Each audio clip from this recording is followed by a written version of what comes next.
our sponsors who helped make this possible, as well as the Fayetteville Public Library. We've got a lot of awesome speakers here today. I don't plan on doing a ton of introduction, so I'm just going to skip right up to Stephen if he's ready. Or do you want some time for some coffee? I can kill some time. All right. All right. All right. Everybody, please welcome our first speaker, Stephen.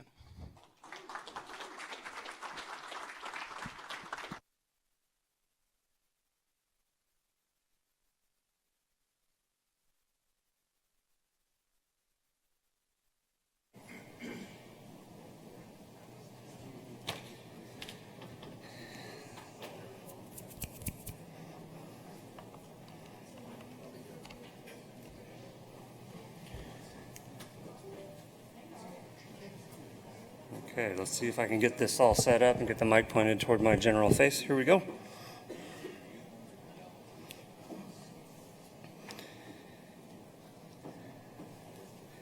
All right, good morning. My talk is learning is like running a marathon. And, you know, some days it feels a lot more like running a marathon than others. Today's one of those, whoo, glad I made it. Everything's going pretty much as expected. In case you noticed my sound check earlier. But I'm going to talk about my journey really as learning how to become a learner, because I've been in this industry now for over 30 years, and one of the things that I've definitely learned is you got to keep learning. And so I'm just going to give you some tips and tricks that I learned, but I also fell into distance running. And the reason I fell into it is I used to do a lot of sports and I kept getting injured. And finally, after my second ACL tear, I was like, okay, I got to do the non-contact sports now. As you can tell, I'm not a very imposing figure. And the more imposing figures kept running me over, and I got tired of that. In running, they don't attack you as you're running along. So that's kind of why I did that. But these are let's see if I can get this thing to go to the next section there. There we go. Life lessons from a amateur athlete wannabe. All right, so who am I? I'm Stephen Judd. I'm a multi-year, multi-discipline IT pro. I've done a lot of IT generally. I have kind of dabbled in some development, but very little. Most of my time I spend doing PowerShell. If you kind of get a decent look at my shirt, you can tell pretty quickly that I'm a PowerShell person.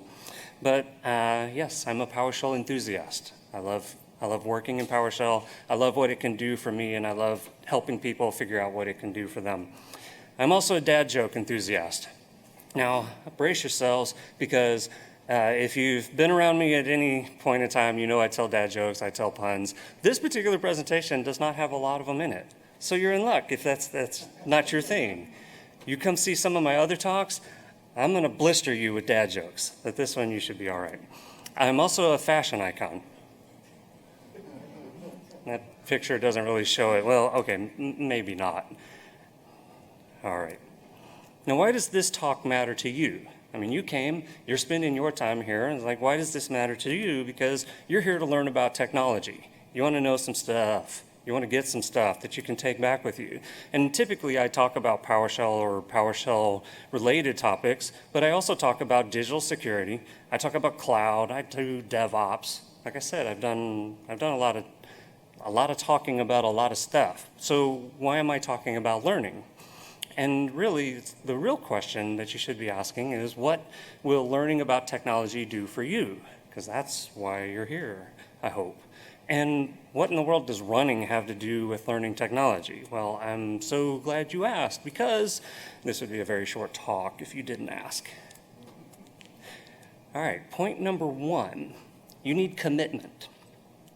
So it's the how, why do you want to do it? And you really do need to want to do whatever it is you're going to do. So like if you're going to run a marathon, you need to have commitment. Like, how bad do you want it? You don't just wake up one day and go, hey, I'm going to run until my toenail falls off. That's not a thing that people just wake up doing. You're like, no, there's a reason for it. And so, it's like, what is your motivation for doing whatever it is you're doing? So for some people, it's, hey, I just want the power or the cloud, or I want the knowledge, or I want the money, or I want that. Whatever your reason is, but like, what is it you're trying to do? And what do you think you're going to get from that effort? Because you're going to put time and effort into something, and if you're going to put time and effort into something, you might as well get a payback from that time and that effort. That's what you're looking for. So will it be worth the time spent? And what about the opportunity costs? So for me, I committed to running a marathon with my brothers. And once we kind of decided, hey, we're going to do this thing, we needed to figure out which marathon were we going to run. So we decided to run the Disney World Marathon. We get to take our families, we get to have a good time, and you get to run through all the parks. That sounds great. So that sounds good. We made this idea somewhere in the neighborhood of November, December 2011. And so in April of 2012, I put my money down. Well, now there's no, what's the word? You don't get your money back if you don't go, is what I'm saying, right? So when you put your money down and you've told your family you're going to Disney World and you're going to do this run, that's commitment, as far as I'm concerned. Like, yeah, I'm committed now. As far as how this works out in a professional life, so for me personally, I committed to learning PowerShell, like really committed to it twice. First time was in around 2011 when I saw some of the things that could be done with SharePoint. Because SharePoint, they had decided, kind of like Exchange, if you've ever worked with either of those technologies, that they're going to put so much into the UI, but the rest of they're going to put into automation. And so they did it all in PowerShell. So there's a lot of commands that you just can't do if you want to get them done in the UI. I was like, oh, okay, well, I need to learn this PowerShell. So in 2011, I really got busy learning it. Well, I thought that was one level of commitment. And then I went to the PowerShell Summit in Seattle in 2019, and I realized that there's levels, and then there's levels. And the people that I was working with and met there were at a whole nother level of knowledge and experience. And I thought to myself, wow, I thought I was doing pretty good, but now I see these people, and I'm like, okay, I need to commit again to what I'm going to do. And so I got involved in the community, and I started talking to people, and I started doing talks and presentations. And that really forced me to get my game on. I committed. You need a plan. Okay, so you're committed. Now you got to figure out, what are you going to do? Like, there's different plans for different people as well. So you may be a beginner, you may be intermediate, you may be advanced. But whatever you are, however your learning skill is and what you've prepared for and what you've already got skills for, this will determine what kind of plan you have. So you need to make sure that your plan fits, right?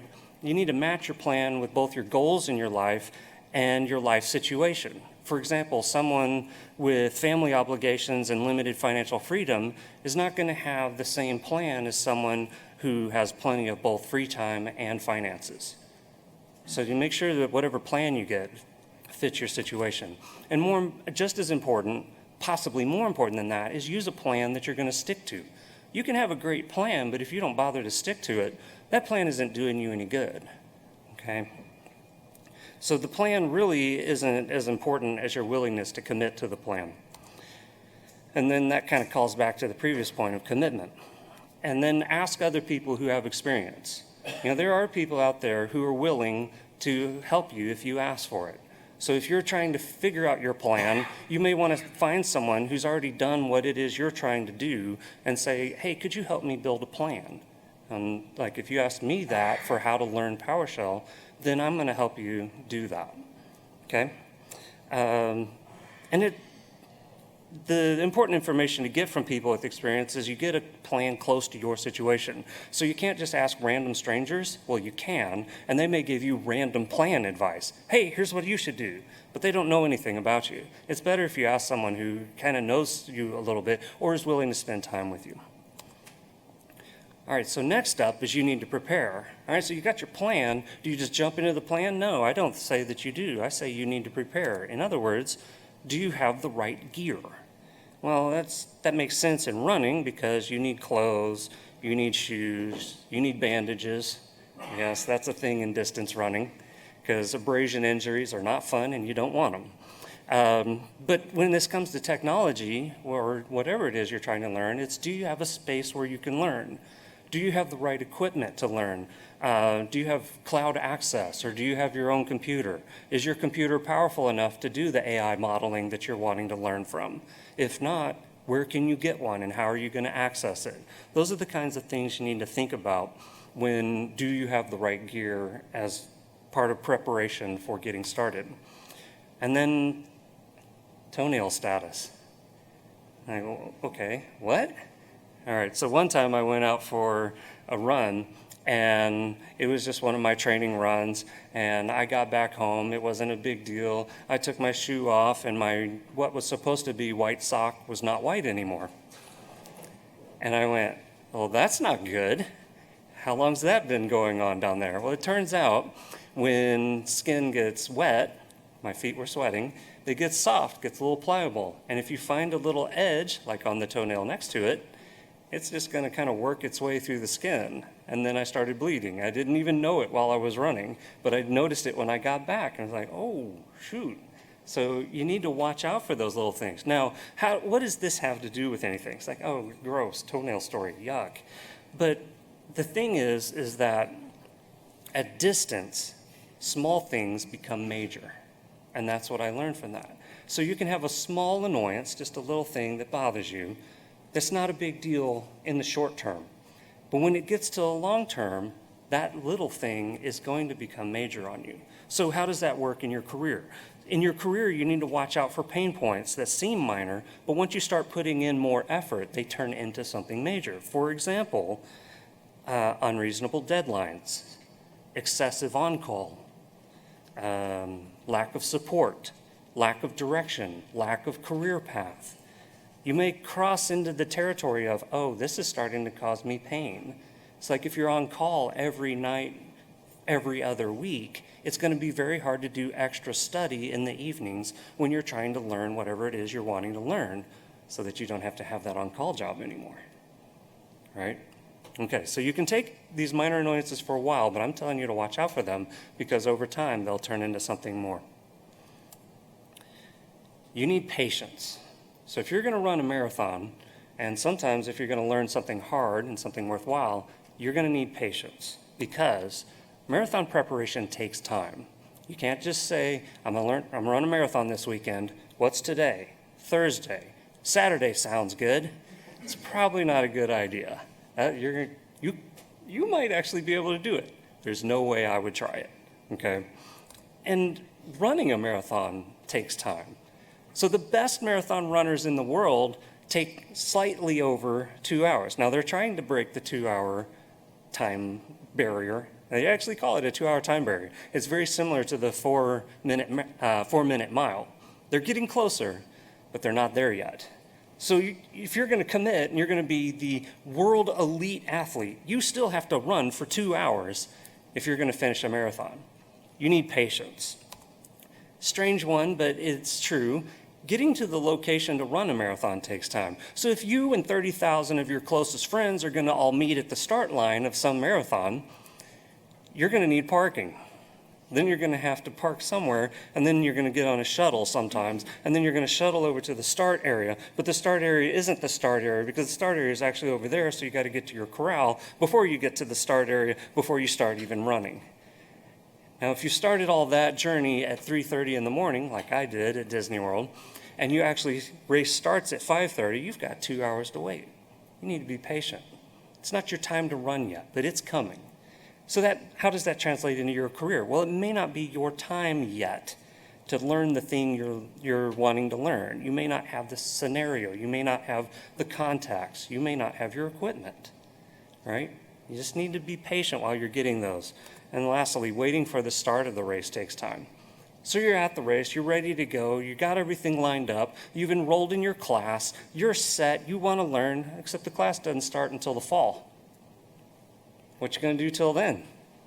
Be patient.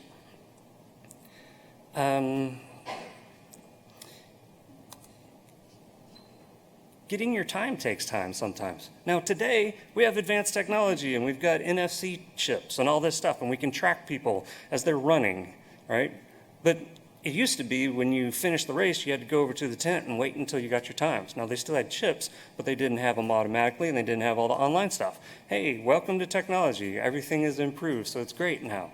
But there may be things that you're trying to learn where you don't get your results yet. Like you may try and take a certification exam, and you don't get your results instantaneously. Now, today, most of this stuff is instantaneous, but I'm just telling you, there's sometimes you're going to have to wait until you get your results. Okay. Next point, you need flexibility. Well, that seems kind of obvious, but maybe not, because things are not going to go according to plan. So while you're out there trying to learn whatever it is you're trying to learn, there's going to be interruptions, and it's going to get in your way no matter how well you prepare. These things are going to show up. There are going to be times, like when you're training for a marathon, that you're not feeling well. You're just like, hey, I don't feel it. I'm tired, or I've got a cold, or whatever. And you look at your plan, and your plan says, hey, you need to run 12 miles today. And you're like, nope, not feeling it. In your personal plan, and you're trying to learn something for yourself, give yourself that level of flexibility. Don't make your plan so tight that it has no wiggle room. Also, if you miss an item, a waypoint or whatever on your plan, don't beat yourself up for that. Just make sure that you're still progressing and moving along, because that's what you're wanting to do. And you need to be willing to make adjustments to your plan. Maybe your plan was too tight. Maybe it was, you compressed something a little bit and you're like, you know what, I need to give myself a little more space. That'll be helpful to you, and it's okay, right? This is your plan. This is your path, your journey. It's all right. For me, when I look at this, when I talk about my career, recently I've had a lot of job uncertainty. So I was working at a oil and gas company, and I thought I was going to retire from that company. I'd been there for 18 and a half years, and I got laid off. And that threw my career into turmoil. I was like, oh, what happened to my plan? Well, okay, new plan. The funny thing about that is in January of 2021, I had made a 5-year plan for what I was going to do with my career and what I was going to learn. The first time in my life I'd ever made a 5-year plan. Now, do I recommend doing 5-year plans? Sure, why not, if that works for you. It took me until I was late into my career. I do a 5-year plan. I got laid off the next month. I was like, man, my 5-year plan. I had so much 5-year plan. So I go to another company, and I was very excited to start my next company because this company, when you're working in oil and gas, technology is an expense. Next company that I wanted to work for, I said, I want to work for a company where technology is the business. That's going to be good because I'm a technologist, therefore I'm the product. And they won't want to get rid of the product, right? So I go to work for Meta Platforms Incorporated because they had never had layoffs. Yep. 16 months later, got laid off again. Well, so much for that plan. We're on to plan A, B, C. We're on whatever plan now, right? So I'm working for a new company, and they're a really great company to work for. Slightly smaller than Meta. 250 employees, but it's great. So I'm on plan whatever. You got to be flexible in your plan. All right, so next up, you need small goals. The small goals are small wins, like things that you can mark along the way. And this is where your plan will help, because in your plan, you want to mark these places where you've done something, and you want to make sure that you notice your intermediate wins. This is important. It helps you with your motivation. So if you're running your first marathon, this is your very first marathon you've ever run, you're going to have a lot of firsts. Hopefully you don't ever have the toenail first like I did, but it may happen. But you're going to have the first time you ran this far. You're going to have the first time you ran a half marathon, because then in your marathon plan, you're going to be running half marathons or farther every weekend. So the first time you run the half marathon, celebrate that. You're going to have another time where you've run farther than you've ever run before. Not farther, but every time you get farther, that's one thing you're going to do, but the time that you've run. This is the longest you've ever run before. Like for me, when I hit running for 3 hours, I was like, wow, I just ran for 3 hours straight. That was a big deal for me at the time. Now I'm like, yeah, that was hard. That's what I've done every weekend for the last whatever. as part of my advanced training. But there was a time where that was my first one. In your career, this may be where the first time you were the lead on a project, right? It's the first time you solved a division-wide problem, the first time you contributed code, something simple and small like that, but to you, hey, that's a big deal. If that's your first time, that matters. The first time you put a dollar amount to your contribution to the company. This is something I advise everyone to do. If you're making things better at your organization, how much did that save them? Do you know? How much time was it? Do you know? Because if you know how much time you saved a company, then you know how much money you saved a company. Do you know your company's FTE rates? Full-time employee is what FTE stands for, right? Do you know whether your company evaluates time in that manner for their labor costs? For the company I work for, they generally say $100 an hour. Okay, well, if you're saving $8 a week, how much have you saved them? Does your boss know you saved them that money? Does your director? That's important. So I'm advising you to pay attention to that, because that's how you can show your value to an organization. Now, when does that show up? When you're having your review and you're asking for a raise? I'm asking for a measly $10,000. I've saved you $100,000 this year. Just 10%. That's a tip. A bad one, right? Okay, I've kind of beat that into the ground. All right, recognize your progress. You know, that's the point of the small goals, is that you're saying, I have these waypoints as I'm moving along, and I'm getting the goals that I wanted to get. And so now I'm making progress. Take a look back at your career every once in a while and see how you're doing. Now, the key here is to make sure you're looking at your career. Because if you go look at someone else's career, now you're trying to evaluate yourself against someone else's skill set, someone else's situation. Don't do that. Please don't do that. Because you may fall into the trap that humans fall into, is we look out and up. We never look back and down. Now, what do I mean by that? Are you looking at the people back behind you who are starting their career and comparing yourself to them? No. No, our habit is to look forward at our peers and look at the people we look up to. And so now that our gaze is looking up, we're like, why am I not doing as well as so-and-so up there? If you guys know who people like Mark Russinovich is, you know, like, why am I not as good as Mark Russinovich? Because there's one Mark Russinovich, and it's that guy. You're not that guy. I'm not that guy. He's tall. I'm not tall. He's got his PhD, almost self-taught. You know, he's that guy. I'm not. I got my plan for my life. So don't compare yourself to other people. It's your race you're running. Get help. A little bit of PowerShell humor in there if you know PowerShell, because get help is a command you use to get help on your commands, right? But you're going to need help. And encouragement goes a long way when you're trying to do something that's hard. In fact, it goes like 26.2 miles, long way, if you're trying to do something hard. So the trick here is to find people that are on a similar journey. Like, find people that are trying to accomplish the goals that you're trying to accomplish. If you can get with a group of people who are all headed in a similar way and motion, moving, running. I can't come up with the word, it's funny. Where's my coffee? Doggone it. You're moving along at the same pace. There's the word I was looking for, because I knew it was a P word. You're moving at the same pace, right? You're just moving along. That helps you stay on your plan. It helps you be encouraged. It helps you figure out what you're doing. And, you know, again, ask for advice from those who are more experienced. It doesn't do you any good to go find someone who's on the same journey with you and you ask them for help and they have no idea, just like you have no idea. You know, that's not the way to go about it. You find someone who has a little bit of experience.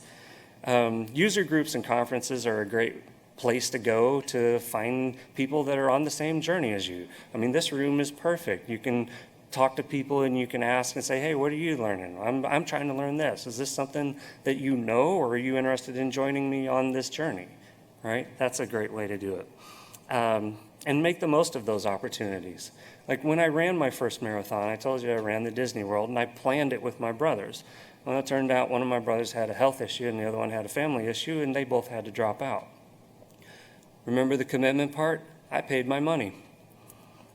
Okay, I guess I'm running this. Well, I didn't know anyone else who was running in that race. I also didn't know anyone else who was running a marathon the second weekend in January. So I did it myself. Now that's fine. However, what I learned since then, after doing runs after that, was that's not a great way to do it because I didn't have any experience. I didn't know what I was doing, and I didn't ask for help. And so when I did my run, it was kind of a rough go. I made some mistakes. Now I learned from those mistakes, but I'm not going to bore you with the details. It's better to have help. That's what I'm trying to say. And don't be afraid to ask for help. Just make sure when you do ask for help that you've put in an appropriate amount of effort first. Like you don't want to go to somebody, especially if you don't know them very well, and say, hey, I'm trying to get help. And they go, great, what have you done? You said, nothing. I don't know what to do. I haven't even tried. And they go, well, do you have a plan? No, I was hoping you'd give me one. Also, I haven't looked into any of this. I just heard it was cool. Everything's AI ML now, right? I want to learn that. Great. Do you know Python? No. You haven't learned Python? How are you going to do ML? Because ML is like all Python. ML being machine learning. Sorry, I try not to speak in acronyms. All right, so get help. And here we are at the kind of the end, but not quite the end. You need to run. Like if you're going to complete a marathon, you need to run. Like you actually have to do the thing, right? And how do you do the thing? You keep putting one foot in front of the other until you get to the finish line. Marathons are easy. I just explained to you how to do a marathon. Piece of cake, right? No. But you have followed the plan, right? And you've prepared. You're ready, okay? So, Nike slogan. Just push it. All right, so that's why I blew your ears off, because I needed the little sound joke in there. And PWSH is the PowerShell executable. So, just push it. All right, you need to celebrate. So you did it, okay? Because this was something that you wanted, right? This was something that was hard, because it was a hard goal. We're not talking about simple things. We're talking about marathons. We're talking about things that you have to build a plan for. Like if you're going to go get gas, you don't need a plan for that, right? But if you're going to take a trip from the tip of South America to Alaska, you need a plan for that, okay? Those are different things. So you've spent your time on this. And this is something you spent your valuable time pursuing. This is your life you're giving to this effort. That matters. Your life matters. Your lifetime matters, because we only have so much of it. And so that's why it matters, right? I did want to comment, the harder something is to achieve, the more satisfaction you receive from completing that. Now that sounds obvious and you go, oh yeah, of course. But did you remember that when you started? This is something that you said, I'm going to do, and it was a challenge for yourself. You wanted to push yourself to get there. And then finally, enjoy the moment. Like you've completed this thing, so enjoy it. Celebrate with your friends. Call your family, call whoever was your coach, whatever, and say, hey, I did this thing. Well, I went to a GAC certified incident handler class, and our instructor was very intentional about saying, how many of you are going to pass the certification exam after this class? He didn't say take it. He said, how many of you are going to pass? A few of us raised our hands, as most of the class, but not everyone was interested in the certification, because they are a little pricey. I was fortunate that my organization was paying for that. So then he says, okay, what are you going to do to celebrate? And he wasn't talking about what are you going to do in the abstract. He wanted to know specifically, what is it you're going to do? Like, I'm going to buy an expensive steak dinner. I'm going to get myself a bottle of whatever the thing is that I like, that is expensive, right? And I'm going to celebrate the win by doing that. And then be intentional about it. He really wanted us to think about it, and I like that, because you really should celebrate your hard work and your achievements. But then, you need the next thing. So you need a new goal. All right, you've achieved it, but that's not the end of your journey. Your life didn't just end because you got there, hopefully. Don't have those kinds of goals, right? You want to keep going. You want to keep doing the next thing. You're like, yeah, I leveled up. But remember, there's levels and then there's levels. I talked about that. So you got this one, okay. But first, you must rest and recover. Because if you don't rest and recover from hard effort, then it makes it actually harder to do the next one. There is a thing called burnout. How many of us in this room, and this is where you wake up and get your arm ready, have experienced burnout? Woof, exactly. So you need to rest and recover. This was a hard lesson for me to learn when I was doing my running, is that I thought if I just pushed myself harder and harder and harder, I would get better. The exact opposite happened in one of my marathon trainings, and I kept getting slower and sicker week after week until the run, and that was my most difficult marathon ever. And I almost didn't finish it. And I've finished all of them. Every one I've entered, I finished, because I'm a stubborn dude. I'm telling you what. But that one I almost didn't finish because I had overtrained. I did not give myself enough rest. And evaluate your situation. You're like, okay, here's where I'm at now. Let's take a look around. Let's see where I land. Am I still doing well in my organization? That may be a tough decision for you in that you say, I've now peaked. Or this organization is no longer capable of delivering for me what I need in order to advance my career and my goals. So now it's time to brush up on a resume and start looking and start talking to the people that you've met on your journey and say, hey, any opportunities for me there? Think about that. Also, you may not ever run another marathon. I know people who've run one marathon and they're like, burp, I'm done. Yeah, that wasn't for me. Remember I told you I was stubborn. I ran one and I'm like, I can do better. One isn't enough for me. I can do better. So it's the same for your journey. And you may want to try something else. That's fine. So you took an intro class to machine learning. I'm going to pick on that one since I already said it once. And you said, you know what? Python and machine learning, that's not for me. But you know what is for me?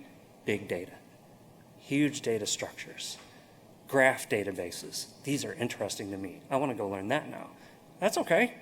This is your journey. This is your goals. Do that. Okay? We meet people in different parts of their journey. Some are further along and some are not. So maybe being a public speaker like I'm doing right now is not for you. That's okay. Maybe you want to be multi-language. So you've met your technology goals and now you want to go learn something else. Lots of people do that. That's okay. Just rinse and repeat all these steps with your new goal. I've given you all the steps, so just do it again. You set your goal, you plan, you prepare, you do all the things that I said to do. And now you'll be better, you'll be stronger, you'll be faster. It's not going to cost you $6 million. Right? It seems cheap nowadays. We need a $6 billion man for today's economy. I don't know. All right, final thoughts. You can be successful without doing all or even any of these steps. You can be successful. You don't need any of this plan. So I've just wasted your time. Congratulations. I hope you enjoyed breakfast, right? However, one too many. You will be more successful if you follow these plans. It'll be easier to be successful if you follow these steps, okay? And take advantage of your opportunities, because the opportunities come and then sometimes the opportunities go. So if you have an opportunity, I'm encouraging you to grab hold of that opportunity and get after it, because I'm starting to get toward the end of my career. I still have plenty of career left. I have lots of goals. I have things I want to accomplish. However, I'm not at the start line anymore when it comes to careers. Some of you, younger than me in the room, you've got more time. But I'm saying there are times at which when I look back at my career where an opportunity showed up and I did not take it. And I regret that because that opportunity slid by and it hasn't come back yet. Now, that doesn't mean it's dead forever, but I'm running out of time in my career, okay? So listen to the old man at the front yelling at the clouds. You never know when those opportunities may come again. And I promise you this, you will regret not making the most of what you can be. Not the things that you didn't have control over, but the things that you can be, the things that you can do, the uniqueness that you bring into the world. It's a shame if you don't make the most of that. Now, of course, remember the rest. You can't drive yourself into the ground, but we want to see those of us who are your friends and your family and your acquaintances, those of us that matter in your life want to see you do better and want to see you thrive and flourish. Okay, so surround yourself with people like that. All right, look at my notes and make sure, this is kind of my ending point here is, if you're going to look at me, you're just say, I'm using the stage to hide the fact that I'm so short and whatever, but if you're going to look at me, you're not going to think athlete. You're also probably not going to think that guy's finished 10 marathons, but I have, and I've done a lot more runs than that. And now today, unfortunately, I hurt my knee again, and so now I'm doing cycling, and I'm really enjoying the cycling because this is just kind of a new goal, and it doesn't quite hurt as much. There's not as much impact on the cycling, right? So I get to do that. But if you're looking at me, you're like, okay, well, if that guy can do this, I can do this. And I'm here telling you absolutely yes, because you're more capable than you probably think you are. And so I'm just telling you that I believe in you and I want to see you succeed. All right. So all together now, this is the clincher. You need commitment, you need planning, you need preparation, you need patience, you need flexibility, you need small goals and small wins, you need help, you need to run, you need to celebrate, and then finally you need a new goal. All right, that is my talk. This is my contact information. I would love for you to stay in touch with me. I still have this thing saying Twitter, because for crying out loud, it's Twitter, all right? But it's X, whatever. That's my LinkedIn. Feel free to contact me there. I am on Discord as Judd Missile, but you'll find me mostly in the PowerShell groups that are out there. ICQ. All right. Yeah, thank you. That's why it's on the slide, because I have a low number. I'm clout bragging a little there. Yeah, that's my blog where I write about some things that I've done and some ideas, including the how to monetize your contribution to your organization. So go read that on my blog. GitHub is where I put my code. And that last link there, shortcut your.life, will take you to a slide of my content. So other talks that I've done that are up on YouTube, podcasts that I've been on, some books that I've contributed to or was an editor on, and that's pretty much what's on there. And then I also have custom PowerShell training. So if you know in your organization you'd like for someone to show up and teach your administrators and et cetera, how to be good at PowerShell, then I'm your man, and I will help you out for a nominal fee. Any questions? Yes, sir. So you're talking about a marathon. Sorry, I'm not in that world. Can you give me the reference point of, what is that length? What is it like? No, the length of the marathon. Oh, it's 26.2 miles. So that's why you put that in the slide? That's why it was in the slide, 26.2, yes. And so then one of the things that you were also trying to give context to is a 4-minute mile. Is that what you need to think of when you can make the 2-hour running point? Is that? It's very close. So the 4-minute mile barrier was that thing back in the early 1900s where they said no human could run past 4 minutes in a mile or run a mile quicker than 4 minutes until Roger Bannister beat the 4-minute mile barrier. And now, if high schoolers are beating it, it's pretty amazing. And then, if you're going to run a marathon at the 2-hour, I think you have to run 430 miles for 26.2 miles. It's insane fast. It's ridiculous. So then what's a typical to a marathon that people... Depends. Are you an amateur athlete wannabe? So you're typical. I'm just trying to get reference Right. because, you're bringing in a Yeah. marathon. Yeah. And I don't have that. Sure. So I'm just trying to understand. Right. If you're going to run 6 miles an hour, you're running 10-minute miles. And that's a relatively good goal. And that's going to put you at approximately 4:10, 4:15 for the marathon. You need to run 9-minute, 7-second miles in order to get the 4-hour marathon time frame. And the best I've done is 9:08. So, thank you. I haven't beat the 4-hour mark yet. I got to 4:07. That was the closest I could get so far. We still have time for questions. Anyone else? Yeah, we got one from. I think I saw a hand in the back too. I have a question about the marathon technique. So whenever I want to learn something, I feel like I need a motivation. Okay. But how can I keep in a track to learn about new things? Because sometimes I feel give up. Well, whenever I want to do something new, to learn something new, I always think do it now or never. Mm-hmm.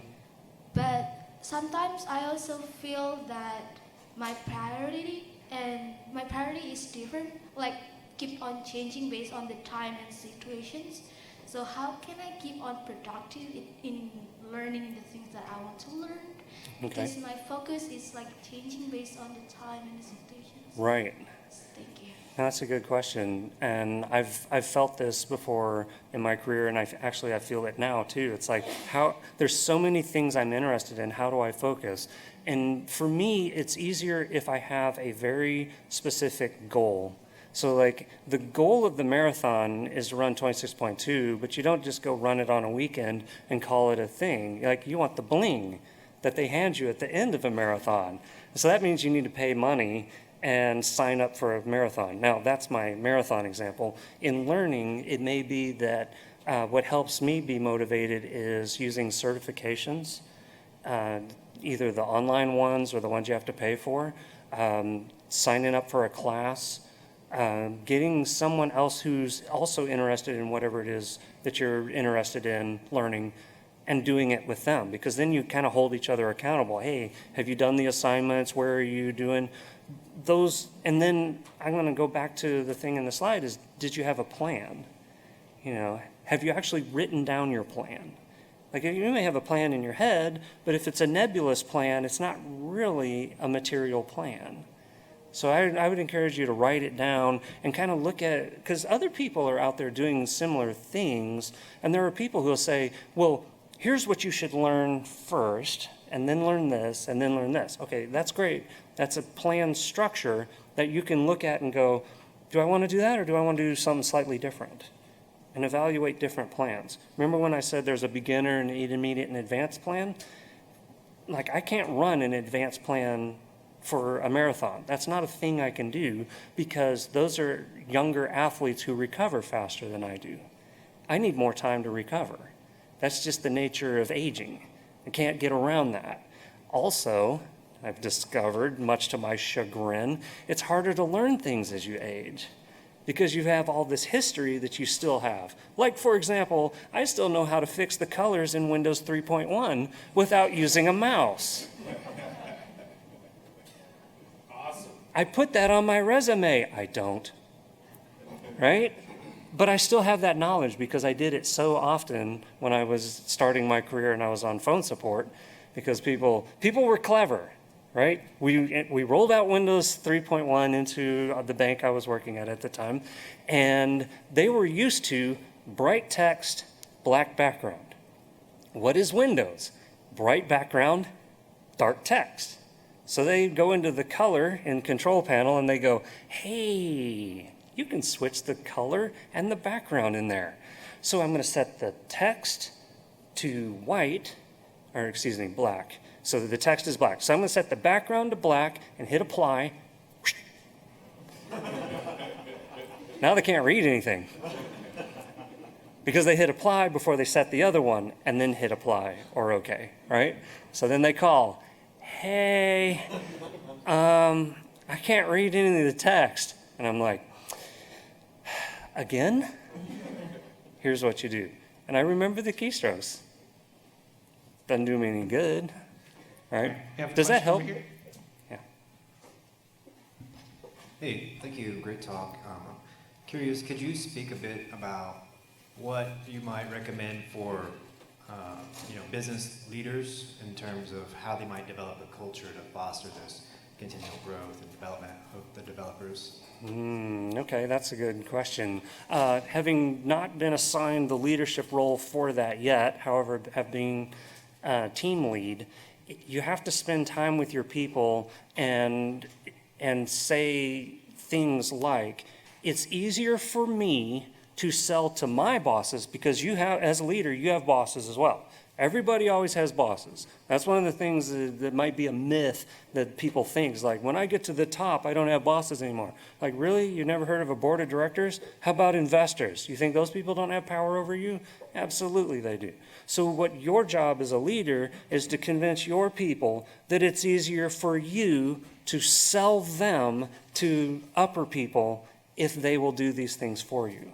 It's easier to have those kinds of metrics if you say, you achieve this certification, that makes you more valuable in the marketplace, but it also makes you more valuable right here. And I'm going to show that to you by being able to convince my leaders that you are now more valuable. Does that make sense? Now, I've seen this in play. I had a friend who's a supervisor, and he was an exceptional leader. And the reason I call him an exceptional leader is because he was really good at figuring out how to get more money for his employees than the other employees that reported to other leaders. Because you guys all know how a tree works, an organization chart, is these people report to this supervisor, these people report to this supervisor, but these two supervisors report to this one person, right? That's how the tree works. When you go into annual compensations at most organizations, they go in and they don't go, okay, everybody gets 5 and we're done, bye. No. They go in there and argue. And people use their clout or their position that they've built up over the year, and they say, my people deserve more. Maybe not my people, but maybe this one. I know we're tight on finances this year, but we have got to recognize this one person. Because this one person has done A and B and C and D, and they're all recognized how they did it. Because it was measured, there was a plan, there was a result at the end. This is how you do it. Does that help? Yeah, you bet. We have time for one more question. Someone had a hand back there. I'll talk your ears straight off if you let me. I'll steal the last question. Oh, there we go. As far as keeping track of like your growth, have you found a good way outside of an organization, like maybe your personal website, maybe social media, though I've had iffy experiences with it, of showing your journey and your growth and how you're valuable? I haven't done anything very specific like, here's my growth, my journey kind of thing. But I do have stuff like up on my blog that covers some of that. So like, here's things that I've learned. And as you, the individual, you need to sell yourself or be able to explain yourself to someone else. You need to be able to say, here's what I'm good at. You also need to say, here's the things I'm working on. Like I have some deficiencies in my skill set as well, but don't lead with that when you're trying to, especially if you're trying to impress somebody. But a wise person is going to ask you, okay, yeah, this is all the stuff you're good at. Tell me something that you struggle with. Because if you ask me and you start trying to tell me a bunch of really awesome stuff about you, I may ask that eventually if I'm going to hire you. I'm going to say, all right, well, tell me what you're still working on. Tell me a time when things didn't go well for you. Because that's what I want to know. I want to know what you did when the chips were down and things weren't going your way. But I think it is a really good idea to kind of, and I'm a big proponent of this, is write your stuff down. Even if you don't post it anywhere, write it down.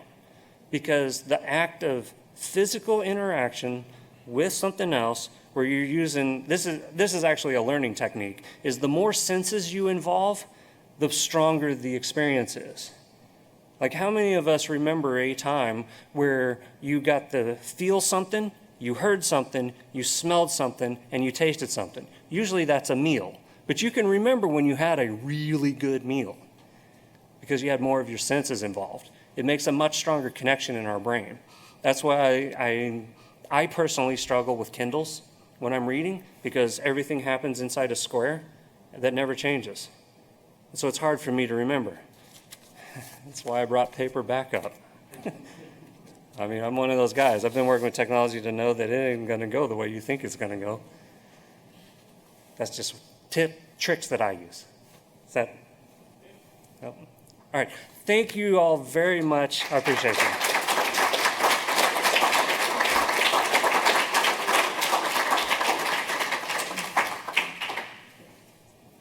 Thank you, Stephen.